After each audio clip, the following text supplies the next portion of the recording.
Every single person in this world has a story to share. Your story is your superpower, and it's unique to you. In sharing it with the world, you can impact millions of people. If you keep it to yourself, you are doing the world a disservice.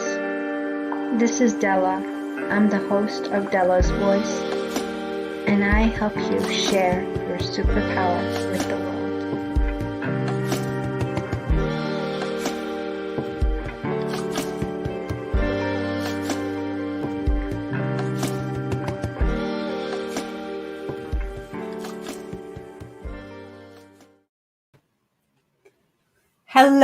Hello everybody, and welcome to another episode of Dela's Voice. What an absolute pleasure to be here with you today again. Once again, I get to hear from fantastic human beings, entrepreneurs, difference makers, people who positively impact the world on a daily basis. Today, we're going to talk about a topic that might hit a lot of people really close to their heart. I read in a survey done by Gallup that 85% of people who are employed are not engaged in their work, which basically means that they're unhappy. Now, that's a really sad statistics. And if you're one of those people or you know someone who is a part of that statistics, you want to listen up to today's show because you are not stuck. And we're going to hear from an expert on how you can change your situation and find your dream job. I'm going to bring on our expert today. His name is Josef Stetter. Josef is a career coach. He is an advisor in the job market. He's been doing this for over 2 decades.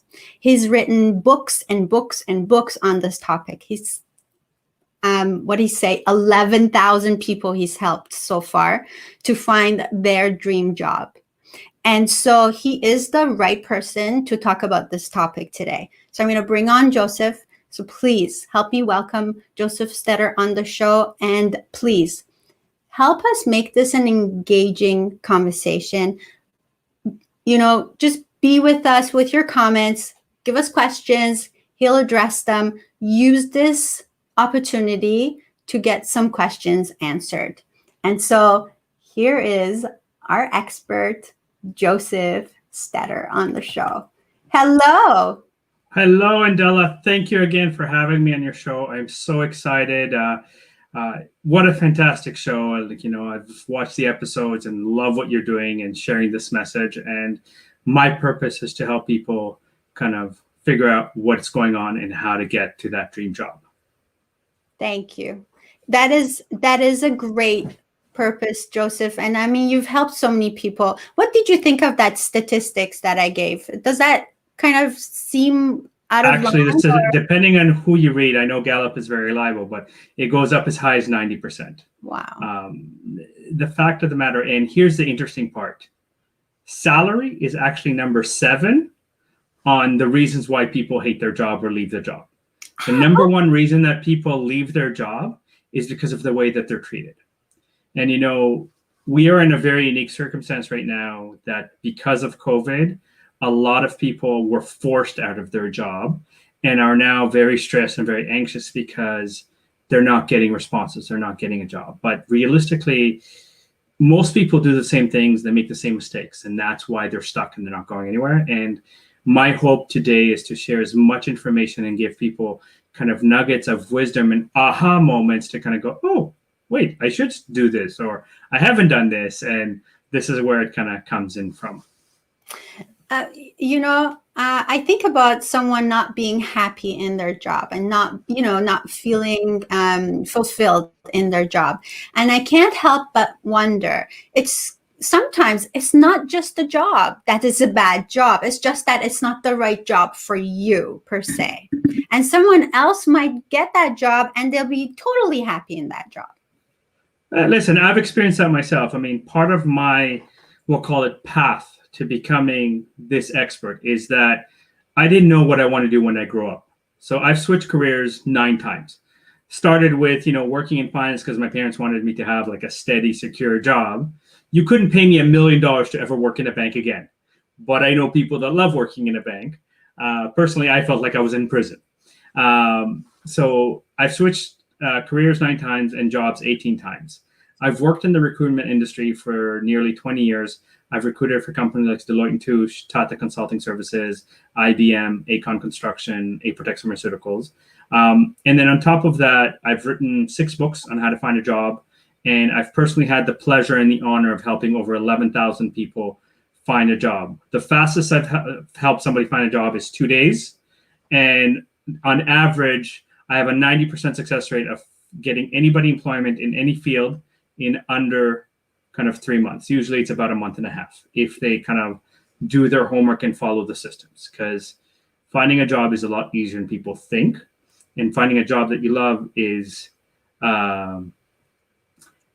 even if you love the industry, you can always find a better version of it. Like, my father, God rest his soul, worked in civil construction for 45 years. Every time I talked to him about the profession of the industry, he would light up. He would be excited about it. But, sometimes he had bosses that were driving him bananas. And at a certain point in life, he chose to sacrifice some of his own happiness to provide for the family. And I respect and admire that about my father. But there's a level where I don't say, it's not about quit your job and look. It's be strategic in how you look. And don't waste your time doing things that don't serve you.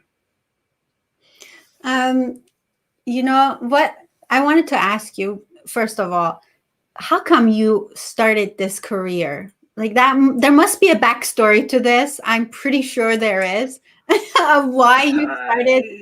I kind of alluded to it a little bit.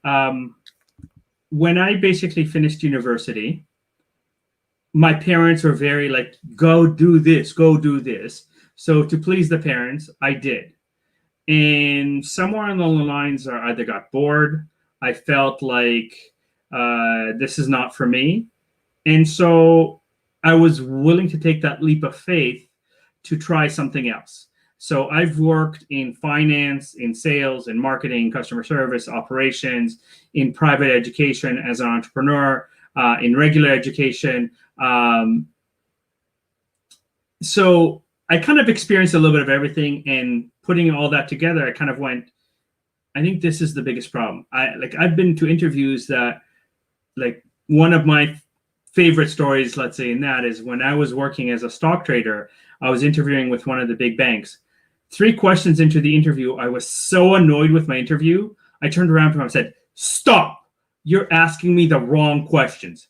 If you want to know if I can do this job, you need to ask me the following question. I took out a pen and paper and I wrote down about 10 to 15 questions, and I kind of slammed the paper and sent it to her. And we had kind of a staring contest for a minute and a half where she looked at me like, did you just tell me how to do my job? And I was like, look at the questions. And after a minute and a half, she finally looked down, looked at me like, who are you? Looked at my questions again and said, okay, you're hired. I need to hire 25 more people. Can I use your questions? So that was kind of the beginning of it. And in the process of me, as I mentioned, coaching 11,000 people, I worked for an outplacement firm in the US called Allen Associates. And within 3 months of working there, I rewrote their career service manual because apparently I had some like my candidates that I was selling the packages were getting hired faster and better than anybody else. And they're like, how come? I said, because I'm using my system, not yours. And they were like, okay, share your system with us, or share aspects of your system. And that was kind of what led to my passion to kind of help people see that there's always hope, there's always opportunity, and you need to know where to look and how to look for the opportunity. What in your opinion, Joe? What are some reasons why people are unhappy in their jobs, and why are they stuck? Because we are creatures of habit. That's the first answer in terms of why we're stuck. Most of the population is afraid to actually implement change because they have a routine, right? And if I may share a quick little story about that. So again, when I left the banking institution and I got into recruiting, I called 37 people that worked with me, that had lunch with me or coffee with me. And every single day, they complained about how much they hate it there, how miserable they are, how much, the management's horrible and they micromanage and yell at them and stuff like that. And when I became a recruiter, one of my first clients was E-Trade Canada. And I called these 37 people on their private cell phone at home on the weekend and said, since I know you, since you're licensed, right, I will give you an $8,000 raise, double the bonuses you're getting, better benefits, and instead of working in kind of Mississauga, you'll work in downtown Toronto. And since I know you do shift work, if you work from 9 to 5, I'll schedule you to come and shake hands at 8 o'clock at night. If you work from 11 to 8, I'll schedule it at 7 in the morning so that you don't miss a single hour of work, right? And we're talking about people at the time that were making $40,000, $45,000 a salary. And I basically offered them a $40,000 raise on a silver platter. Care to guess out of 37, how many actually went? How many? One. Not surprised. And this is where, I don't know if you ever read the book from Spencer Johnson called Who Moved My Cheese, right? It hem and haw, like, oh, you know what? I got used to, like, I have the shift that I like here. I got used to taking a nap on the bus on the way home. I was like, so a nap is worth more to you than doubling what you're making right now. Is that what I'm understanding? Yeah. What if I get fired because I screw up? What if I'm like, you're licensed, you're going to be using the exact same software, doing the exact same work. So why would you get fired? But people have this fear that, they're incapable. People have this there. Most people are miserable in jobs because nobody recognizes them. They've been passed up for promotions over and over again when they feel like they're the best person. Their ideas to kind of improve or progress have been dismissed or stolen by their supervisor, and so they didn't get any credit. They've stopped learning anything. There's an adage in English that says, the moment you stop learning is the moment you start dying. And most people are mentally dead. So even in their job, they're like, okay, routine. And they're not thinking about, wait, let me think about, okay, like, how can I improve this process? How can I change it? And even if they've been shut down or dismissed so many times that they've just kind of given up saying anything. And so it's just easier to stay at, the devil versus the devil you don't. It's just easier to stay where you are than trying something new. And you hear this, like someone, so I'll say, how's work? And they'll be like, work is work. It's just a job. And I feel like it's so sad, Joe, because we spend so much of our time working. And so how wonderful would it be to actually enjoy what you're doing, to feel productive and fulfilled? And a lot of people say, well, that's your career. It has nothing to do with your family life. But I feel like they're all interconnected, because if you're not satisfied in one, you won't feel satisfied in the other. It's connecting the mind, the body, and the spirit all together. And it's a level where, again, I respect someone that says, you know what, I have to sacrifice and work this hard because I'm giving my family an opportunity. You know what? Kudos to you. But even, let's say, to become an entrepreneur, most people, when they think of entrepreneur, go, oh my God, I have to manage a Fortune 500 company. That's so overwhelming for me. And like when I coach people on job hunt, I say, listen, if you're a musician, for example, and you get 1 gig a month that pays you $100, you will probably appreciate that gig for $100, and that $100 more than your entire salary for the month. So start with baby steps, like do it once a month. So if you have a passion for, like just like Dela's voice, people sharing their story, people sharing their expertise, right? So you have a passion for people to share their story. Okay, start an hour a day or an hour a week and just start. And as you kind of see that you're doing well in it, you're successful in that, those fears that you will fail, those fears that, you can kind of take on more. And as you take on more, you're like, wait, I finished my job. Now I can do this, which I'm so excited about. Yes. Most people kind of do an all or nothing. And that's the biggest problem for them.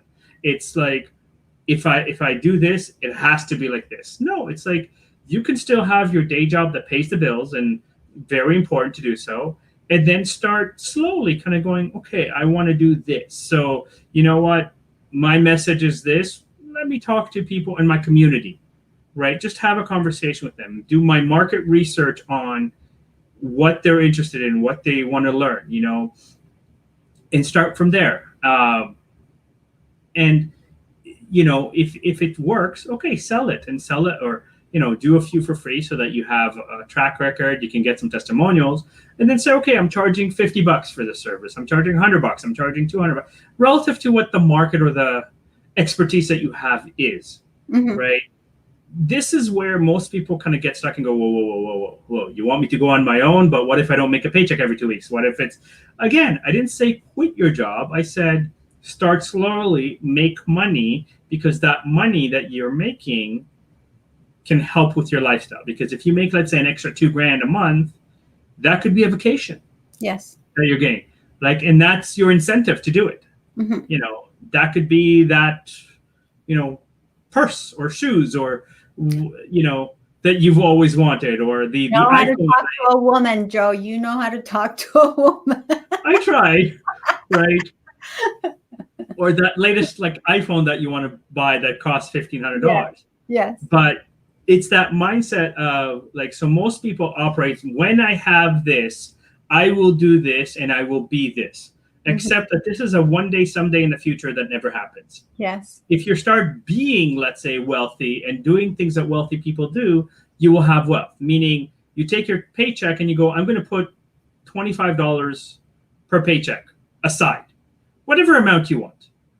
All of a sudden you look in your account 3-4 months, you're like, oh, I have a few $100s. I can buy this thing that I've been eyeing for a while, but I couldn't afford because I have bills to pay and I have this to that.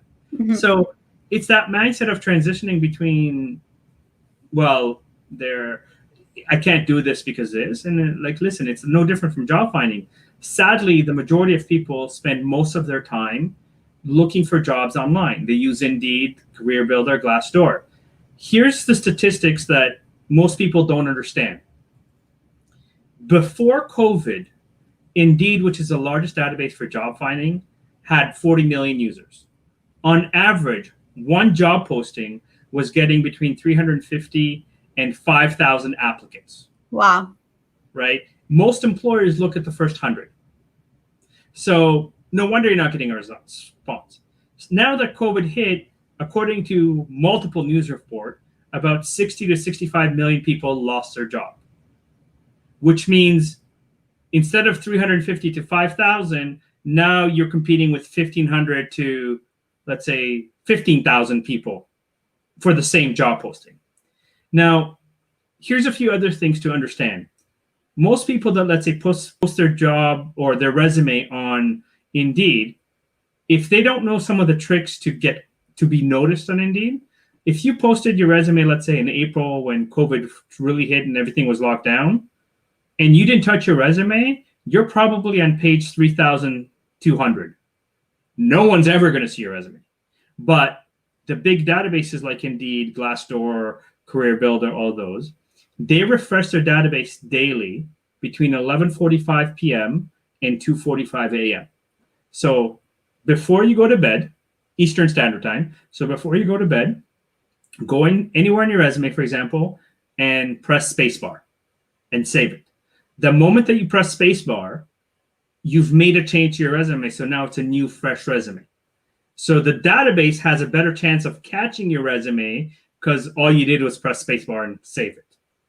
Right? Wow, It's a stupid I hope you know this is gold right now. Well, like I said, I'm trying to give there. The other thing that is a big mistake where most people do is to kind of look and go, okay, for example, most people have been taught to write the cookie cutter generic resume that says, for example, you're hardworking, dedicated, committed, team player, have excellent communication skills.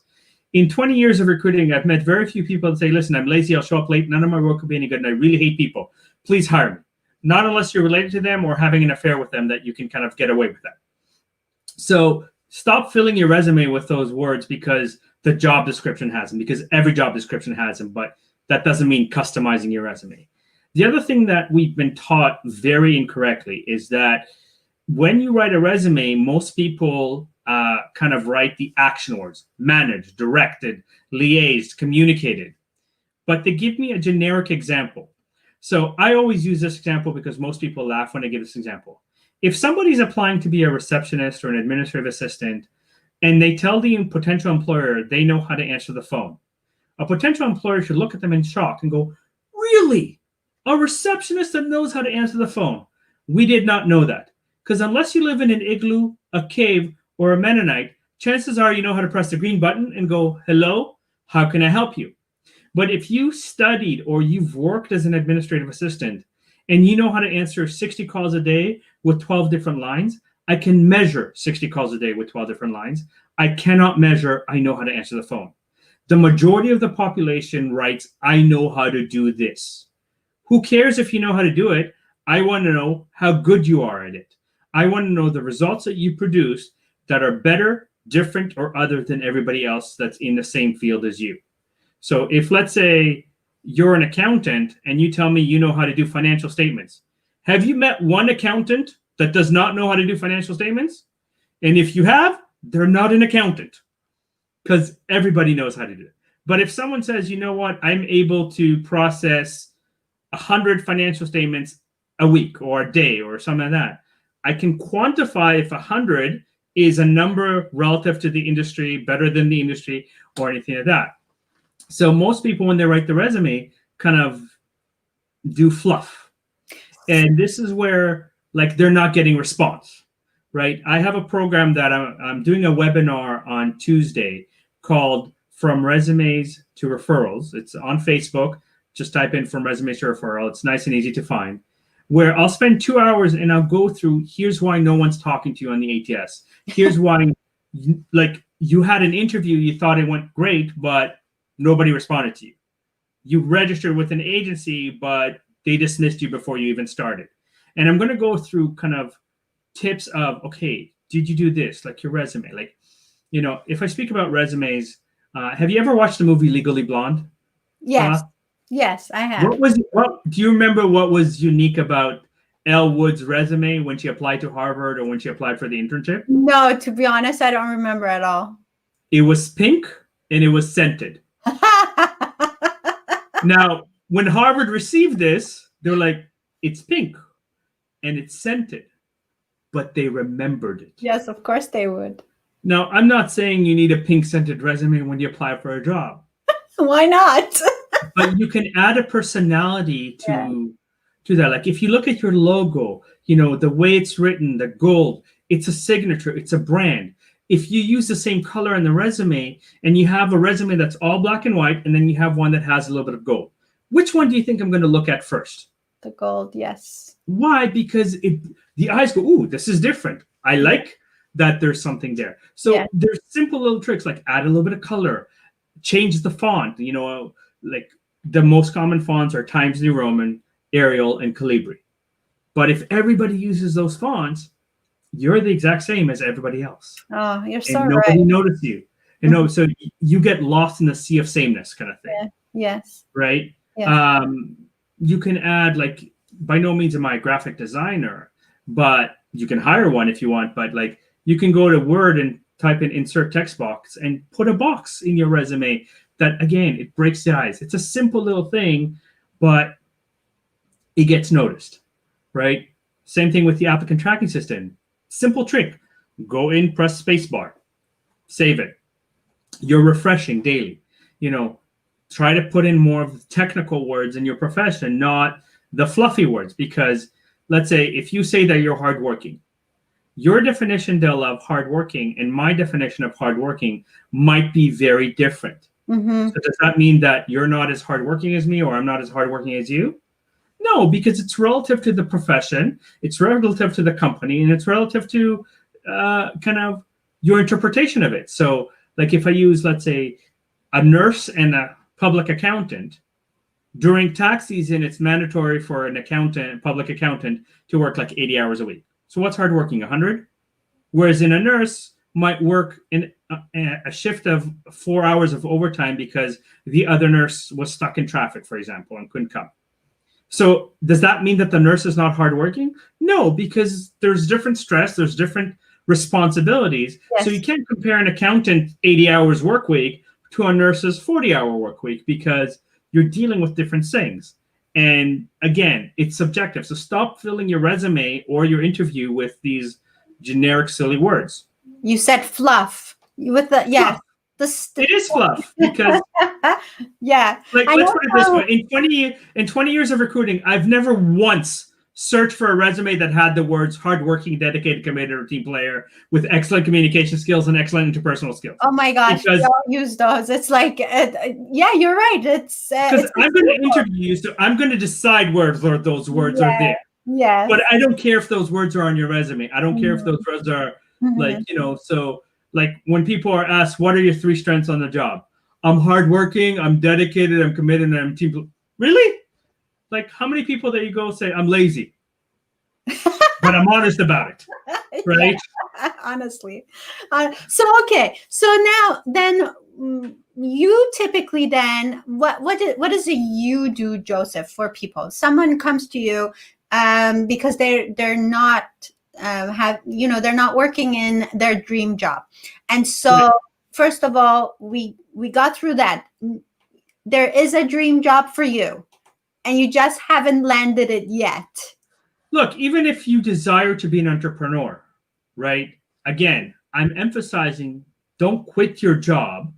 Finance your entrepreneurship with your job.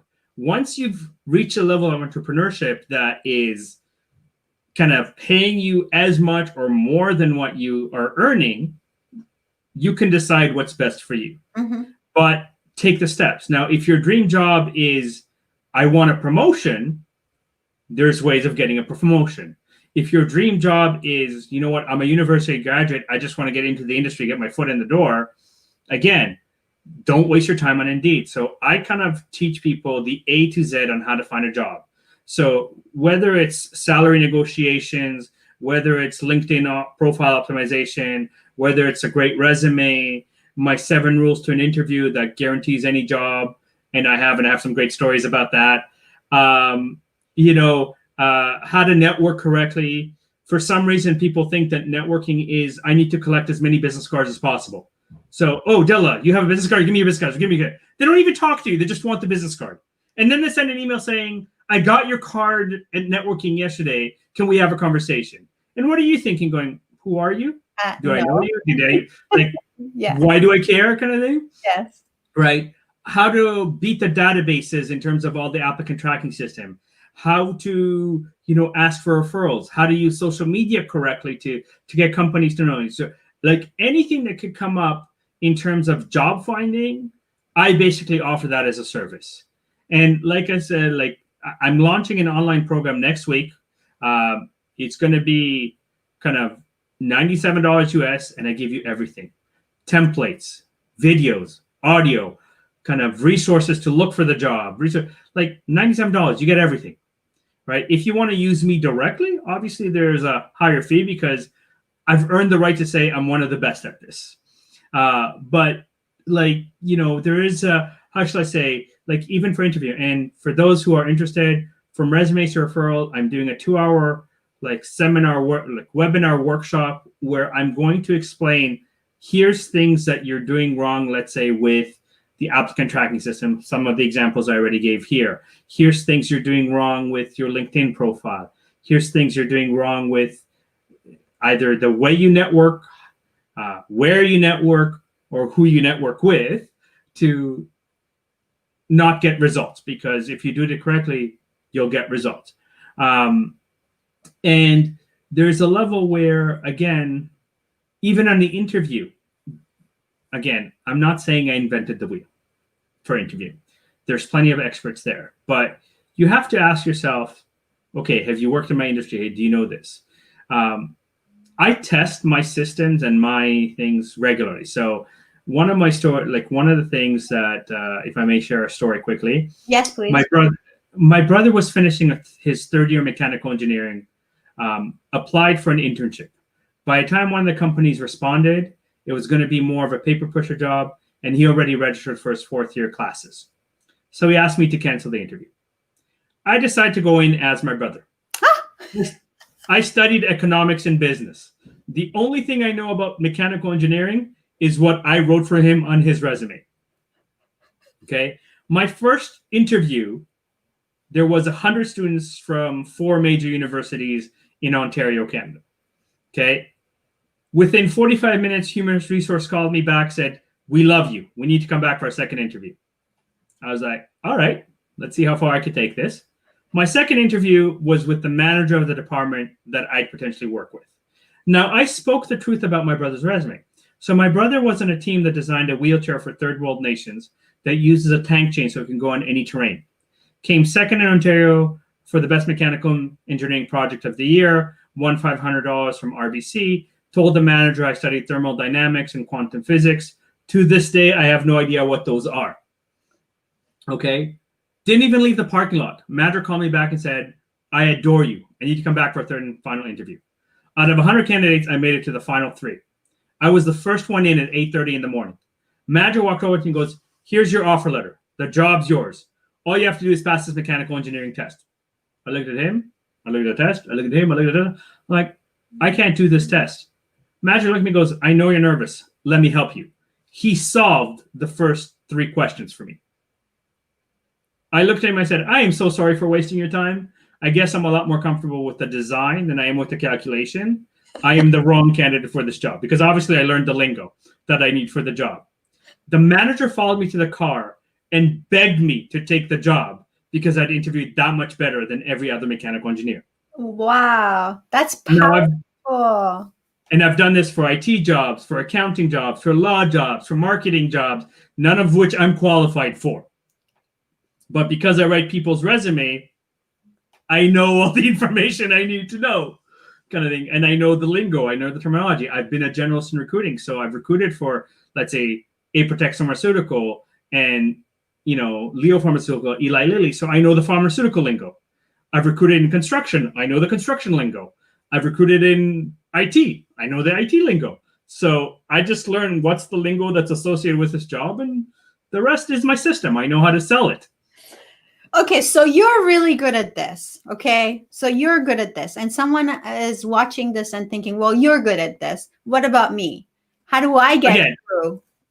So, for example, I've made 7 simple rules to get the job in any interview, right? And here's, if I may share another story of an example of somebody using my 7 rules. Yes. So when I first started salsa dancing, my dance partner was actually significantly younger than me and was in college for graphic design. And she calls me one day. She's like, "Oh my God, there's this internship at Bell. I really, really, really want it." And I was like, "You really, really want it?" She's like, "Yeah, I'll do anything." I'm like, "Okay, first of all, you got to do everything I tell you." I'm kind of like your Mr. Miyagi from The Karate Kid. Wax on, wax off, don't ask questions. So I said, first of all, you're not allowed to have a black and white resume because the word graphic and design are in your resume. So we made her resume green. Instead of circles or squares that most people use on a resume, she had like a singularly little kind of like dancing guy, and we made that her bullet points. Like, so she was a barista at Second Cup. I kind of said how barista at Second Cup is graphic design because she drew the latte, pictures that you get kind of thing, right? She sent the resume.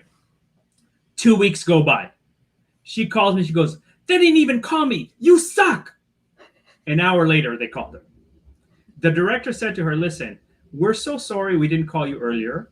We received 7,400 applications for 20 unpaid internships. Oh, wow. Your resume was one of our favorites. And so we want to interview you in 2 days." And they told her, because we had so many applicants, this will be a 3-interview process. So your first interview will be in 2 days. So she called me back and says, oh my God, they called. What do I do? I'm like, first, apologize, right? For telling me my system doesn't work. Second, I taught her my 7 rules to an interview.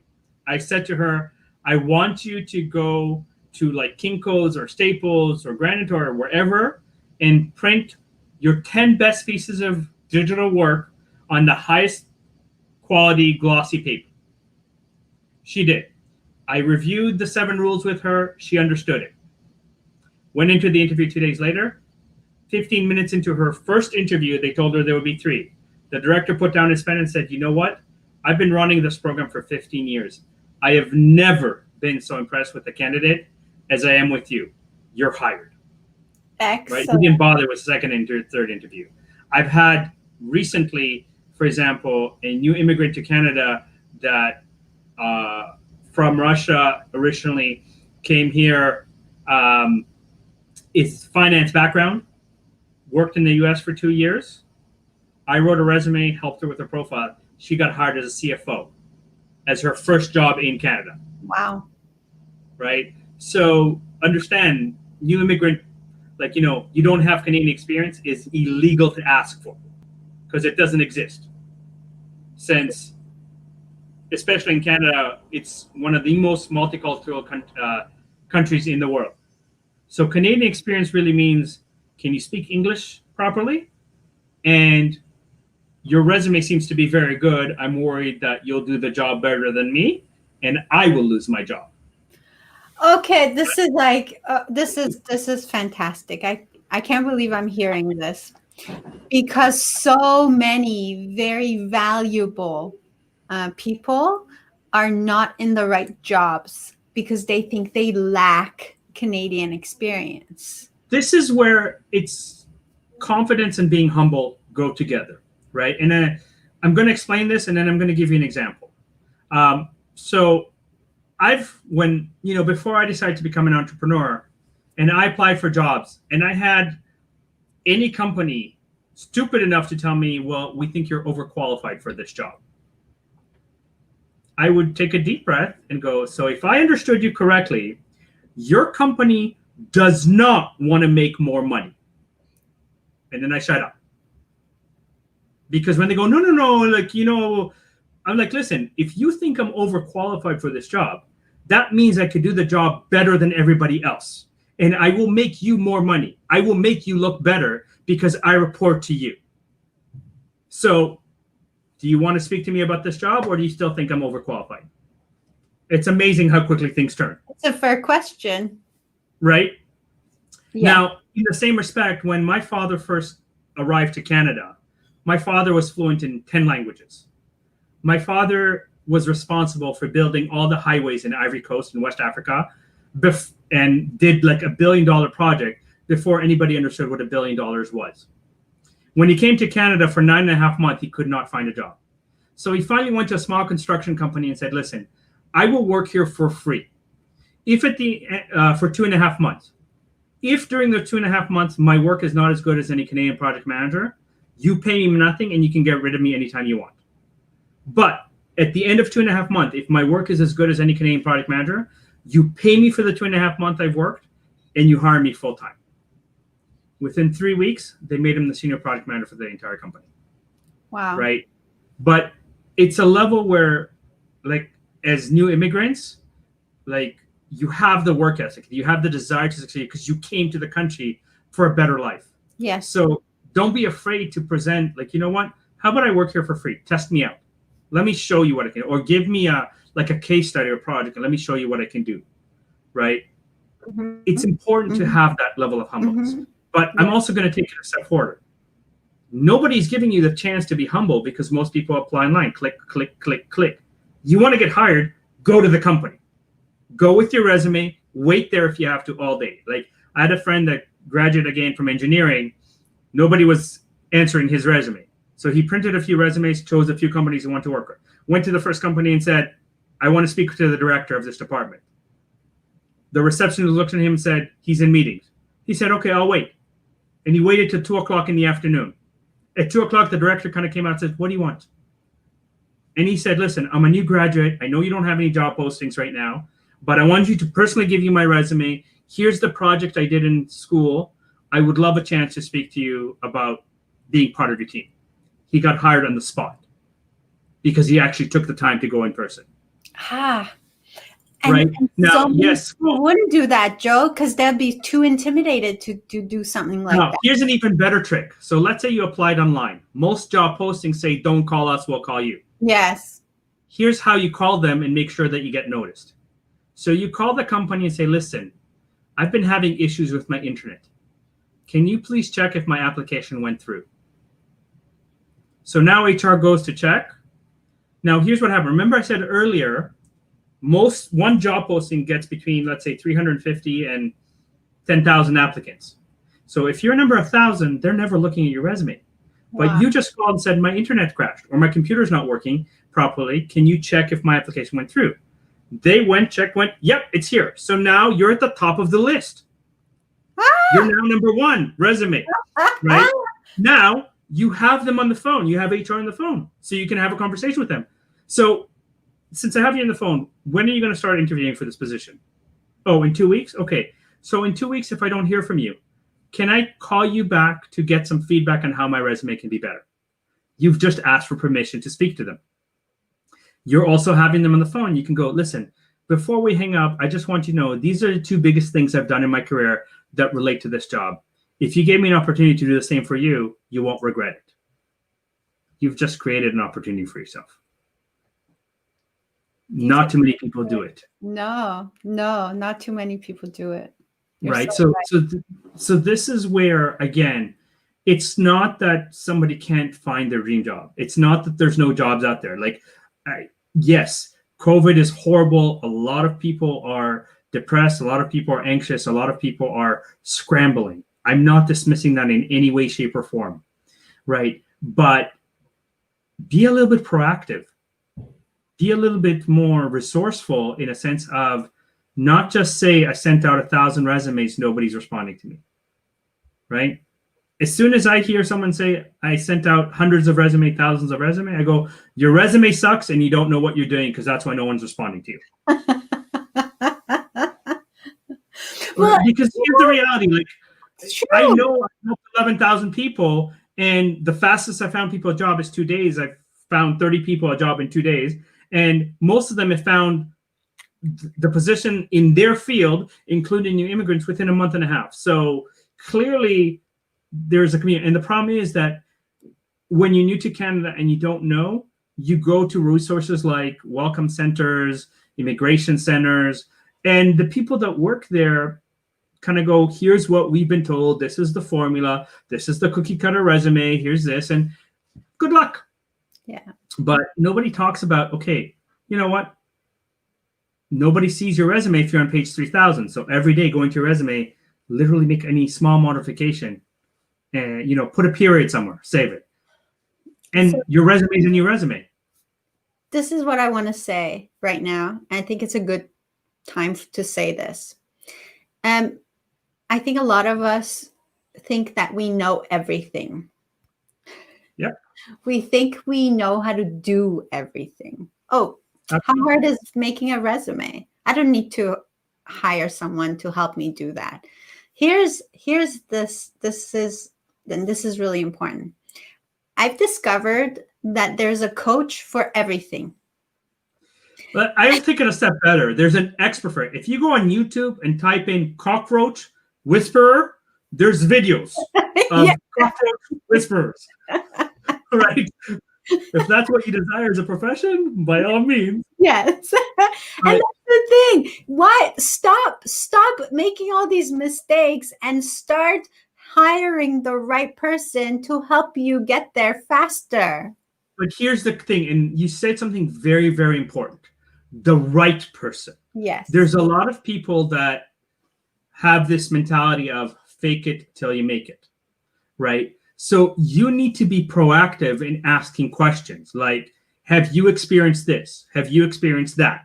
And I'll use a little bit of my background, if I may, as an example for this. Yes, please. If someone comes to me, one of my clients comes to me and says, listen, I suffer from bipolar or schizophrenia. can you help me write a document to give HR to tell them about my symptoms so that I don't get fired if I have an episode? I can help you with that. I know the language. If someone comes to me and says, can you cure my schizophrenia or my bipolar? My answer is no. I'm not a trained psychologist or a psychotherapist, or, I don't know enough. Now, if you want, I can share with you books. I have lots of them behind me, or resources that I've read that have personally helped me. But I know the limitation. There's a lot of, we'll call it coaches that are kind of, I can coach anything. So I'm a mindset coach and you need help losing weight, but I weigh 350 pounds. I'm going to coach you on losing weight. Now, if the person weighs 700 pounds and is down to 350, by all means, you can coach me on losing weight. But if you weigh 350 because that's your choice of lifestyle and you're going to coach me to be fit, I have some questions on that kind of thing. Yes, I totally agree with you. Get the so right. There's a lot of, let's say, resume writers there. And there's a lot of people that go, it's pretty easy. I go on Google, I find a few keywords and it's a resume, right? You have to understand, like, I'm not by any means saying I'm the only expert. There's tons of excellent experts throughout. But you have to be diligent to kind of go, okay, have you worked with this? Have you worked with that? Have you dealt with this? What's your background? Just because someone's, let's say, and I'm going to say it this way. If you were to ask 5 recruiting firms what makes a good resume, you'll probably get 20 different opinions. Sure. The reason I say 20 because this client might like it this way. This client likes it this way. This client likes it this way. This industry is this way. This industry is that way, right? If you ask someone who's in leadership, director and above in a company, what makes a good resume? Again, just because they've interviewed candidates to work for them, they might have a sense of things that they like, but they don't necessarily know how the applicant tracking systems work. They don't necessarily know, other than what they like, what is or makes a difference in the way you get noticed, right? So there's a lot of little things that this is where, yes, hire the expert. And for those of you who are curious, like I said, I'm running a webinar from resumes to referral. It's on Facebook. It's a page. Kind of join the page. There's information there, right? But I want to give you everything. So you know what? Here's the employment agencies that you need to register. Here's how many agencies you need to register. Here's why you need to register with them. And here's why you need to register with more than one. Because what happens if they don't like you? And you've only registered with one? You've kind of cut a resource that can help you. People that do LinkedIn and go on LinkedIn, I've worked here from this date to this date. Okay, great. That means I know what you do there, right? It's a level where you have to understand anything's possible. I had recently a guy from New Jersey who was a product manager in social media, told me that he hired me. I wrote his resume. I did his LinkedIn profile. Within 2 weeks, Google, Snapchat, Twitter, and Facebook called him for an interview. Wow. So, okay. Clearly my resume worked. Clearly what I did on LinkedIn worked, right? But if you're going to a career coach, like, ask them, how many people have you helped? What's the success rate? Like, are they finding a job in a month or are they finding a job in 6 months? Because if they're finding a job in 6 months, that's what most people do on their own anyhow. You're paying an expert to get you there faster and better. Yes. Right? Like, and again, I'm going to acknowledge Robert more because I was like, hey, Robert, I want to get the message out there. Can you recommend any podcasts for me? He's like, you know what? Speak to Dela. She's awesome. It's a great podcast. You should do it. Thank you. But instead of me looking up podcasts and trying to figure out, and Robert I trust his reputation. I trust what he does.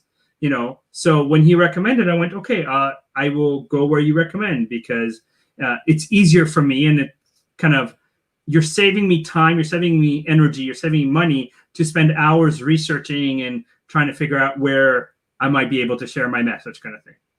Right. So it's the same thing. Like, by all means, ask for expertise, but make sure that the expertise has an understanding or knowledge of your industry, has a track record of industry, because again, I don't want people to be burned by the fake it till you make it. Yes. Right. Like I use it and I'll use, with no disrespect to anybody in this profession, but financial advisors, for example. I go to networking events probably 3 times a week, if not more. And financial advisors meet me and go, hey, can we have a conversation about financial advice? I go, great. But before we do, you need to answer one of these 3 questions. Number 1, what is your net worth? Now, if a financial advisor goes, excuse me, that's rude. Like there, I said, listen, if you're struggling to make rent and I'm ready to invest $1 million, how are you going to advise me on my money when you haven't made $1 million? Hey, that's a fair question. But it's a level where I'm not dismissing somebody starting out in the industry. I'm just simply saying there. The second question I ask, if they don't want to answer that question, is what is your asset under management right now? And how much is your biggest client invested with you? And I'm not talking life insurance, I'm talking in investments. Because if your biggest client's invested $10,000 with you, and I'm willing to give you a lot more money, chances are you haven't experienced somebody that has more money to kind of know how to handle it. And the third thing is, especially since I used to work in finance and I was a licensed stock trader, I go, do you know anything more than mutual funds and life insurance? Do you know anything about derivatives, options, foreign exchange, cryptocurrency? Because I have certification in that. So if you're going to be my financial advisor, I want to know that you know more than me, or at least as much as me, where because I'm not necessarily actively in the financial world right now, you can have an intelligent conversation, tells me what it is. No different with, like my LinkedIn, because I'm an open networker, I probably get 50 emails a day telling me that they can optimize my website, my SEO, but they don't know anything about me. They just automatic, people make the same mistake, like hire me. And they haven't built any rapport. They haven't built anything of that. Now, again, I'm not very active on my Instagram. I definitely need to do better. But because I had other things to do, my wife helped me with my Instagram. And we took it from 0 followers to 200 followers, which anybody can kind of do. By no means is something to brag about. But if someone says, I can optimize your social media, then tell me you took let's say Instagram account from 0 followers to 1 million followers in a year, for example. Then you got my attention, or a number that's significant enough that I can go, oh, you have 100,000 followers and you didn't buy bots that are automatic that kind of populate and people know that they're bots. Then yeah, you got my attention. But if you're telling me that you're an SEO expert because because you took a course, great. Show me the results. Even when I started dancing, I had salsa dancing. You know how many guys, especially guys, would take one course in salsa dancing and then hand out business cards to women saying, hey, I'm an instructor. I'll give you free lessons. You want free lessons? You want free lessons in dancing? Is that how you got your wife, Joe? No, I was actually matched with my wife. My mother and my grandmother-in-law set us up, kind of thing. That's cool. But again, it's a level where in the model of there is resources, you can go and find out who the instructors are. Mm-hmm. You can look at have they competed? Have they performed? Have they this? Because if they have, they'll brag about it, right? Because human beings, we love to talk about how good you are. It's no different from finding a job. Again, if you're at a networking event, let's say Dela, let me ask you this. Let's say you and I are going to a networking event. We meet a VP of something. And you say to the VP, hi, you're a VP. I need a job. Okay. Now, I come to the conversation and say, hi, so you're a VP at this company. Tell me what made you so successful. Okay. Now, you send an email the next day saying, hey, I met you at the networking event. Here's my resume. Can we discuss a job? I send him an email saying, hi, we met at the networking event. I asked you about what made you so successful.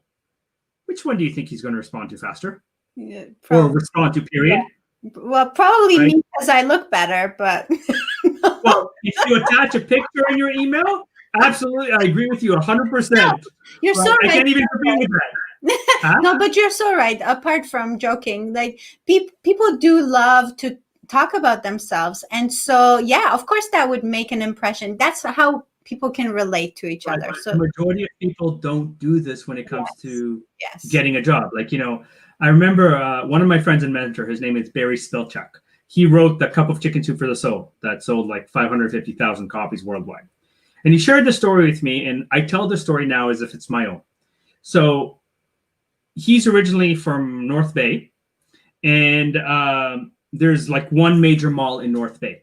And there was a security guard there that would come in every day 15, 20 minutes early, would always stay extra, was always smiling, high energy, excited there. If he saw garbage on the floor, he would go and pick it up. If customers had a lot of bags, he would help them carry the bags to their car.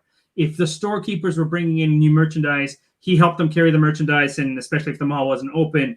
Now, the owners of the mall saw this and would look at him every day. And they called him into the office and say, "Why do you do this?" And the security guard said, "Listen, I'm here for at least 8 hours a day. I might as well enjoy the experience. I might as well choose to be happy. I don't want to see garbage in my house all over the floor. I don't want to see it in my work," kind of thing. They were so impressed with his mindset that they offered to pay for his entire education, including doing an MBA, so that he can come back and manage the entire mall for them. Wow. Right? Now, Now, here's the thing. The reality is the majority of people are lazy and send jobs online and wait for the company to call them. They don't do any of the things that get them noticed. They're not speaking to the right people. They're not optimizing their LinkedIn. They're not building relationships with recruiters. They're not networking correctly, because they go to network and go, "I need business card. Where's the business card? Right? And it's like, okay, why? Like, take the time to have a conversation with somebody, get to know them a little bit, tie in. Like, I don't know if you noticed, but I wear purple. I wore purple. My business card, all my stuff is purple, right? It's a signature. Why? Because when I send an email to a company or an executive I met, I say, "I'm the guy with the purple shirt that talked to you about how successful you are." So now, even if they don't remember my name, they'll remember the purple shirt. Yeah. So have a brand. So for women, it's a lot easier because you guys can wear earrings, a pin or brooch, a scarf, a hat, shoes that are a certain style or whatever. Men have less choice. Like, you can wear a funny tie, you can wear a fedora, you can wear a typical, like that. It's not common, but people remember it because it's different than everybody else. In my case, it's purple. I go to every networking event wearing purple, right? And it's my signature. My business cards are purple. Everything's purple. It ties in. It's part of the branding. Like, you have beautiful branding with, your logo and everything like that. Even behind you, like the Dela's voice, it's in the same colors, right? Yes. I pay attention to that because it helps me remember this is Dela. So, like, even if I don't remember, let's say, your name, and someone goes, "Hey, podcast," I'm like, wait, something voice, but it's in gold.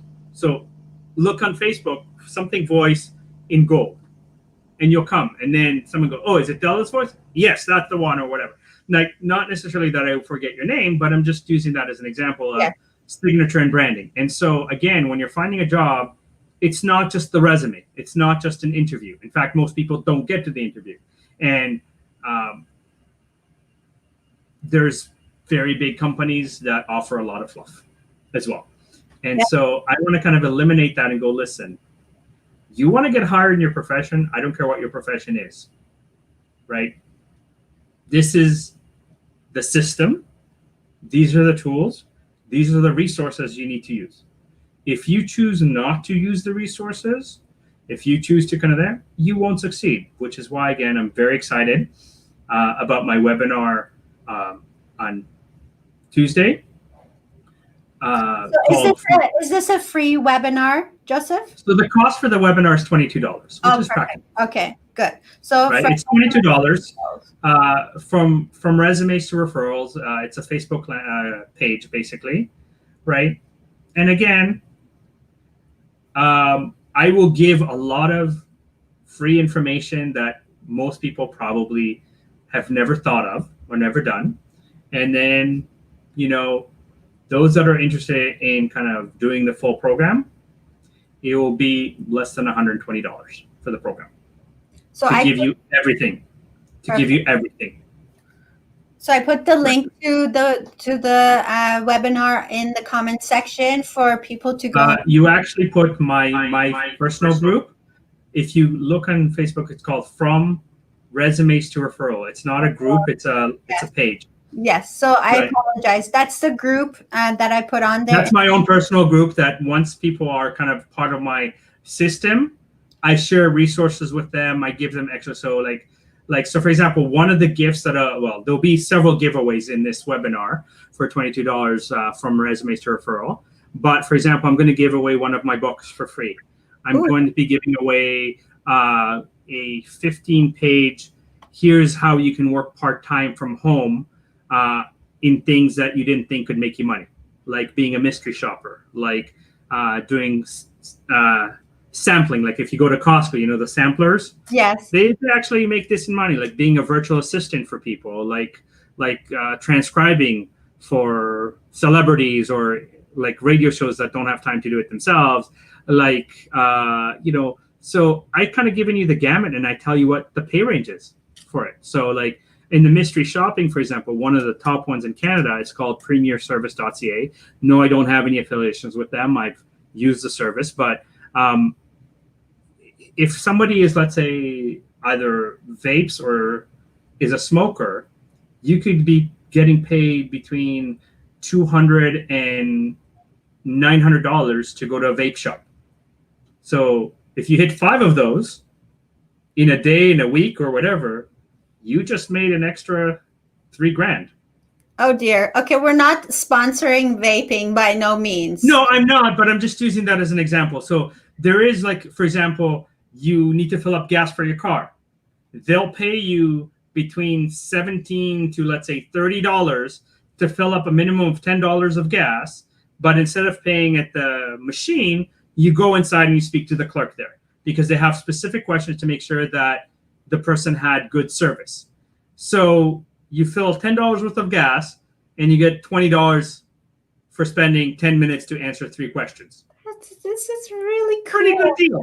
Yeah, there's a lot of resources that you have to help people. Right. So I tried to kind of create a program where I go, I understand that the hardest thing for most people is where do I start?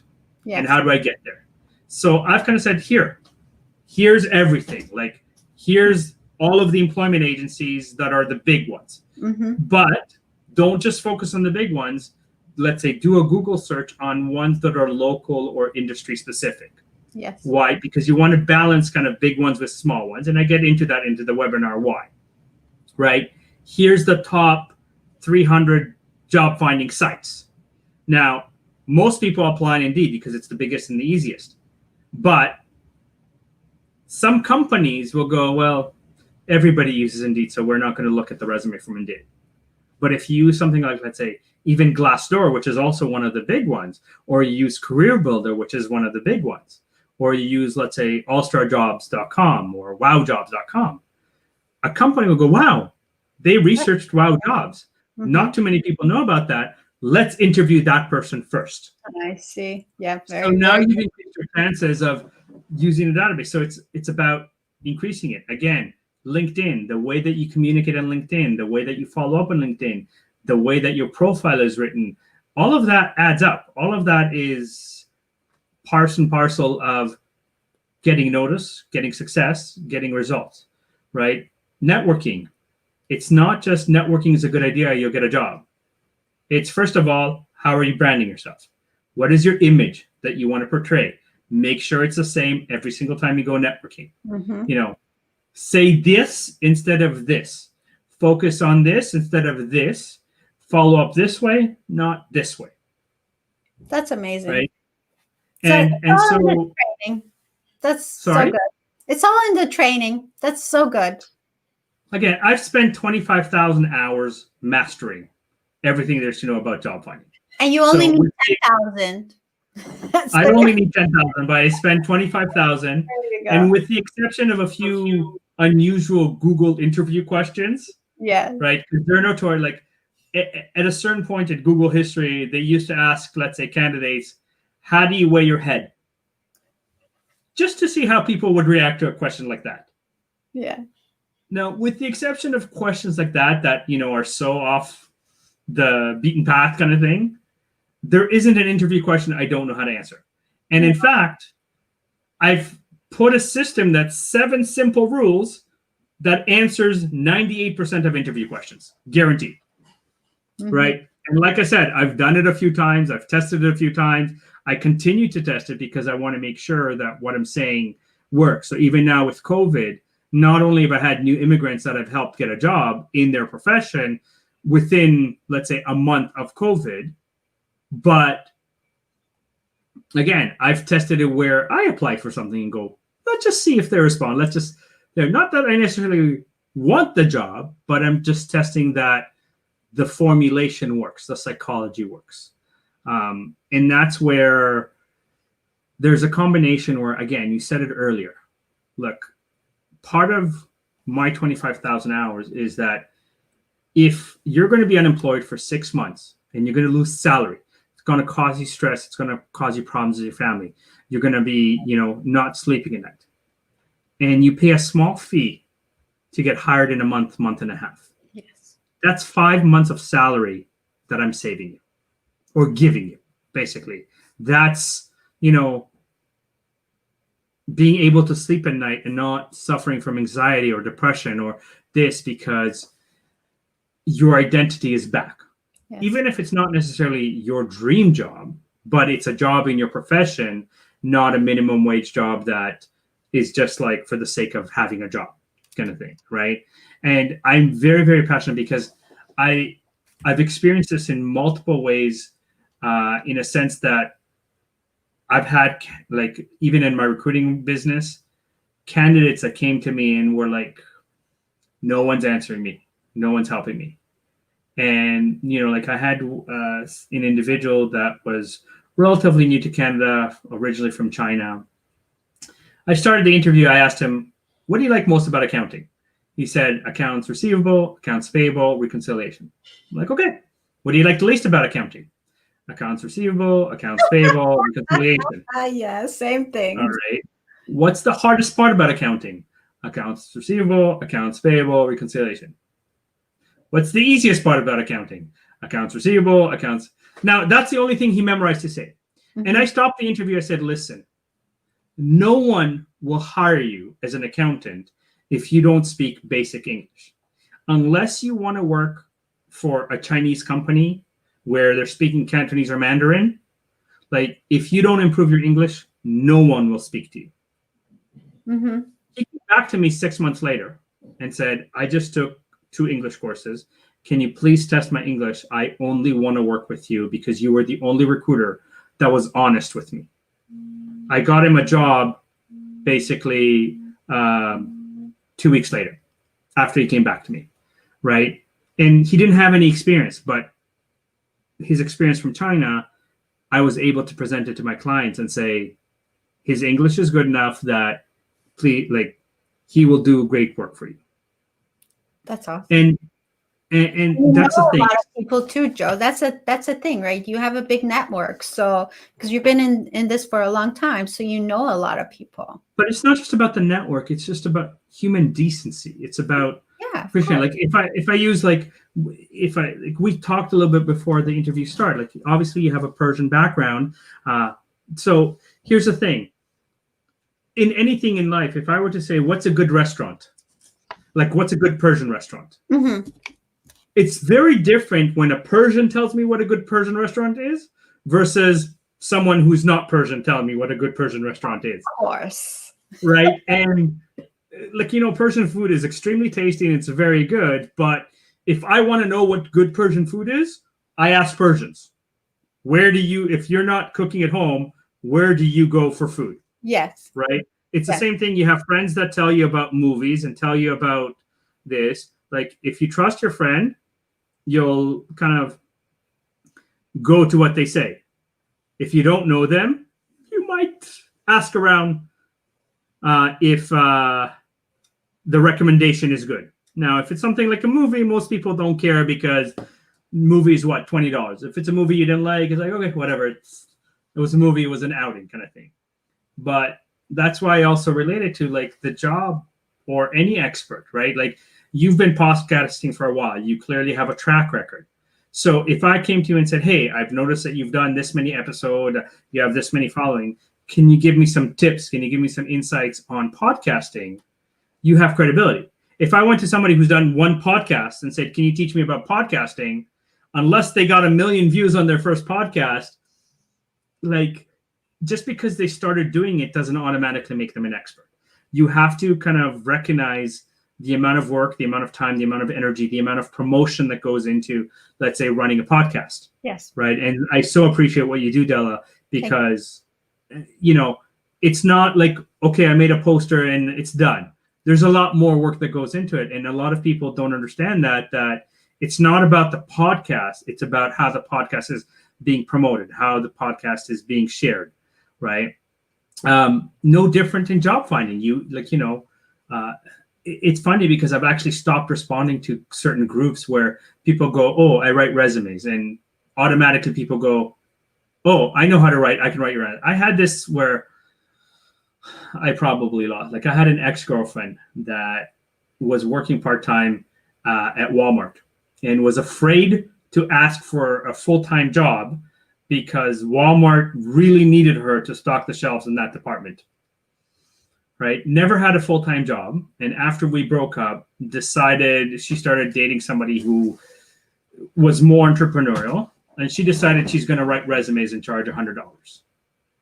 And I looked at her and go, you've never had a real job. You don't even have a full-time job now. How are you writing resumes? She goes, it's easy. You go on Google, you find keywords, and it's a resume.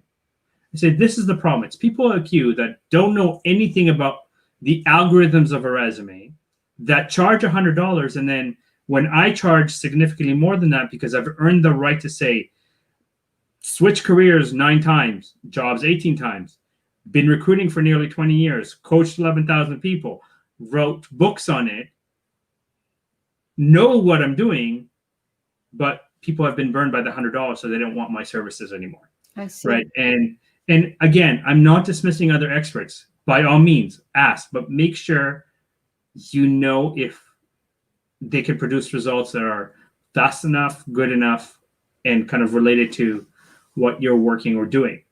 That's right? Great. And that's why you need to be proactive, ask questions, That's right. Yes.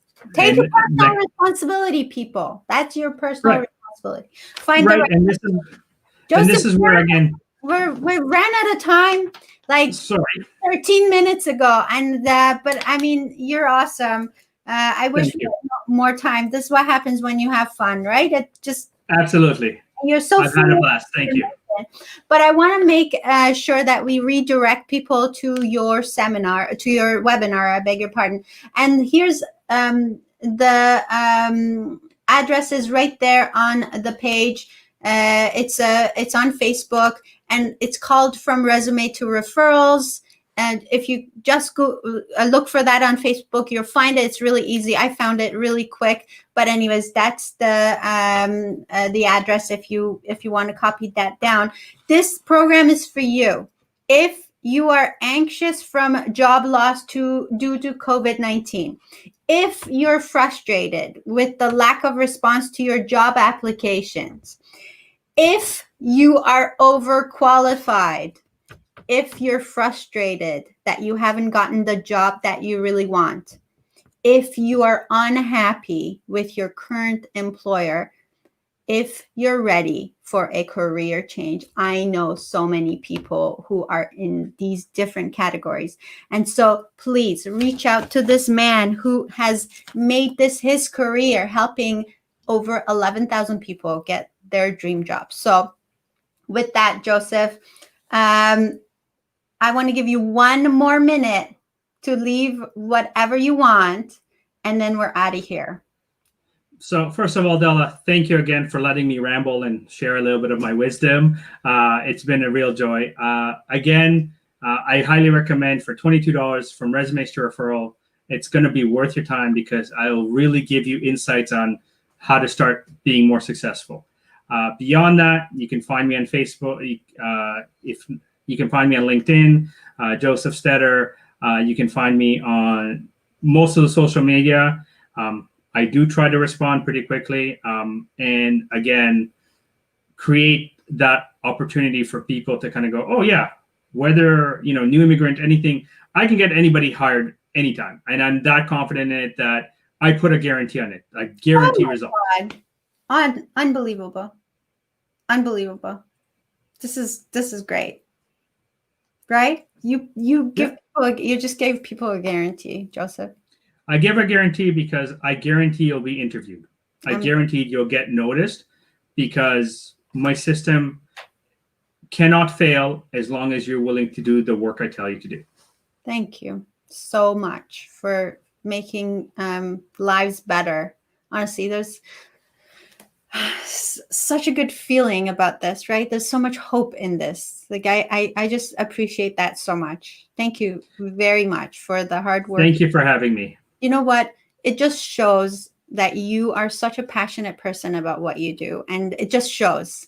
Like, I wish for everyone who watches this and who has the slightest doubt that, there's something better out there for them, reach out to Josef Stetter and let him help you find your dream job. This is awesome.